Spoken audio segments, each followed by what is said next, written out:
A question here. How exactly is taking down a monument or a flag, a statue, renaming a building, or a football team? By the way, how's it working out for the Washington Commanders? Now, I did a video about that a while back.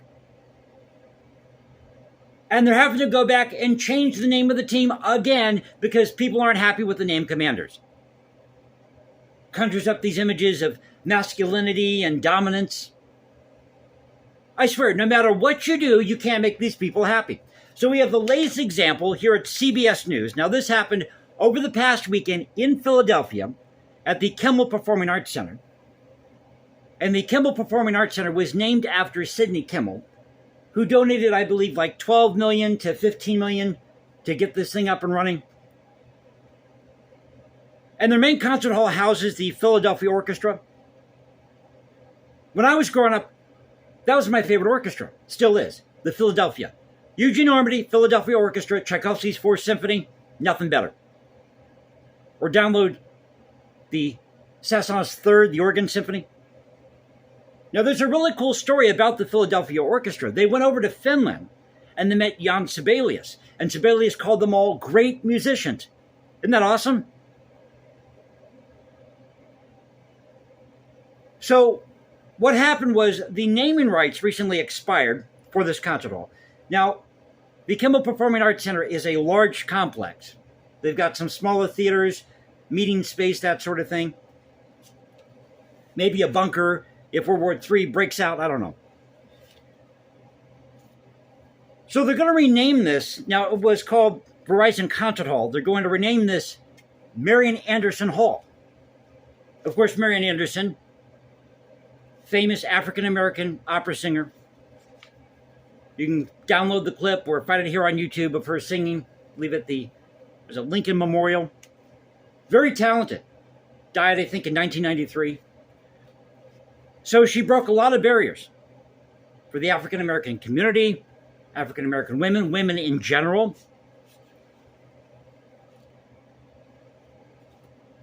Now, I'm all for this, these name changes, as long as it's done for the right reason. Not because you want to go and take down a statue or a flag because something that happened 150 years ago that you can't change. I mean, seriously. That person was a bastard, so we have to take down a statue. Well, guess what?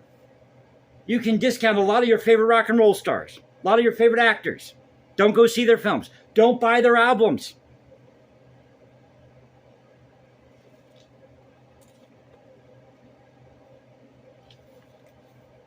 So, to me, and just my humble opinion here, it seems like there's just this subtle encroachment on wanting to take down all these statues or, let's say, the Confederate battle flag, renaming buildings or football teams. And I hate to say it, at the root of it, and I've talked about this way, way back in the dark ages of this channel, that a lot of this, the root of this is jealousy. Jealousy and envy. You got people out there who live crappy lives, probably grew up in a broken home. Now they're going to go out there and be and bawl about how bad everything is because of what happened 150 years ago.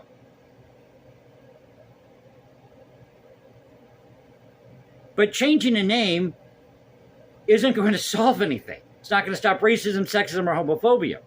But again, I'm all for a name change or naming this concert hall in Marian Anderson's honor if it's done for the right reason, because she was a great performer. Now, according to Catherine Schimmer, who is the director of strategy for the Philadelphia Orchestra, she says, quote, "This is one of the rare concert halls that is named after an artist. Usually, an artist might have their picture in the concert hall or plaque with their name on it. But generally speaking, it's the person who donated money to build the concert hall or the performing arts facility that facility is named after."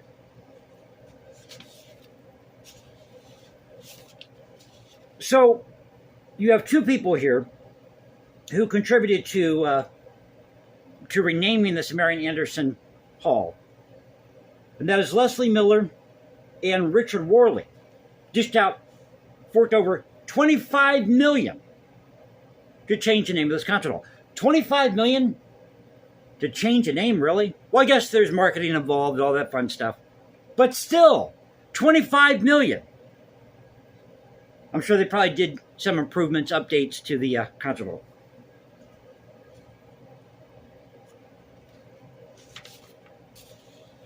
But Rich and Leslie are saying that this vision, having this facility, this concert hall named after Marian Anderson, it's a mission that's bigger than themselves.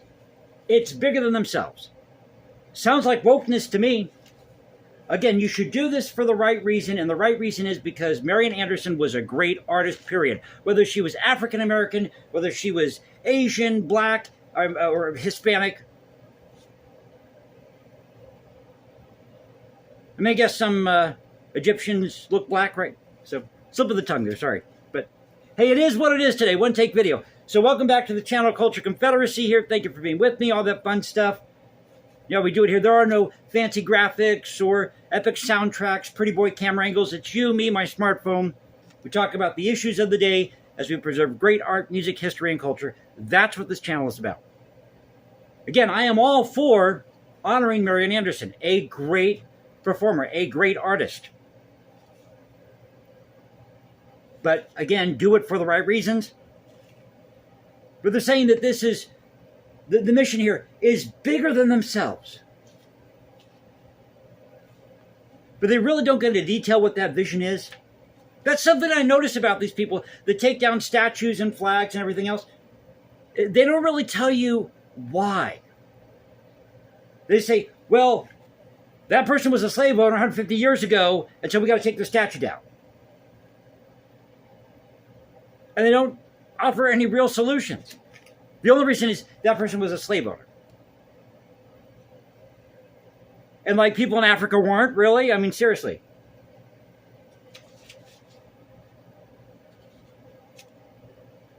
So, if I did mention it, this facility here, named after Sidney Kimmel, who's been involved in all these different projects in Hollywood, producing films such as 9.5 Weeks, Slow Burn, copying Beethoven, donating over $400 million to different charities. And these people are going to turn around and they're going to rename this concert hall. I wonder what Mr. Kimmel thinks of this.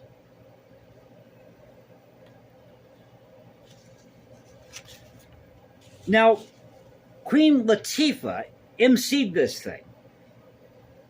And it also featured 3-time Grammy winner soprano LaTanya Moore and Emmy 6-time Tony Award winner and actress Audra McDonald. That's a mouthful. And Catherine Shimmer added, putting together a program like this, you have to have artists who share your values. With these artists acknowledging that these doors were open to them because of what Marian Anderson did. That's great. That's fantastic. We should have a level playing field for everybody. But it just sounds like another case of wokeness to me. How about this? How about just calling the concert hall the inclusive concert hall? Everybody's included. Have a portrait of every artist who is German or Irish or French or Chinese or Spanish, Hispanic, black, Egyptian, Romanian. Let's see, what else can we throw in there? Somalian, Swahili. Is it called Swahilians? Is that how you say it? Swahilians? Or just Swahili? There you go. So everybody gets included. So we'll just call it the inclusive concert hall. Give it some fancy French title, like L'Inclusive or whatever. I don't know. I don't speak French, but hope you enjoyed the video. Thought I'd share this with you. So another example of wokeness, apparently, renaming this concert hall in Marian Anderson's honor. And if it's done for the right reasons again, then they should do it. But we're just going to do it because, Whitey has had it good for so long that I have a problem with that. But, so I hope you enjoyed the video. If you did, you know what to do. You can follow me at Instagram, hashtag Jason Composes, because I write music in my spare time. Or you can go to X, Culture Confederacy, at Culture Confed1 on X. This is the Culture Confederacy saying peace out, stay safe, everybody. God bless this thing called the United States. And you know how we do it here. This is where the past crashes with the present. I'll catch you next time. And y'all have a great Thursday.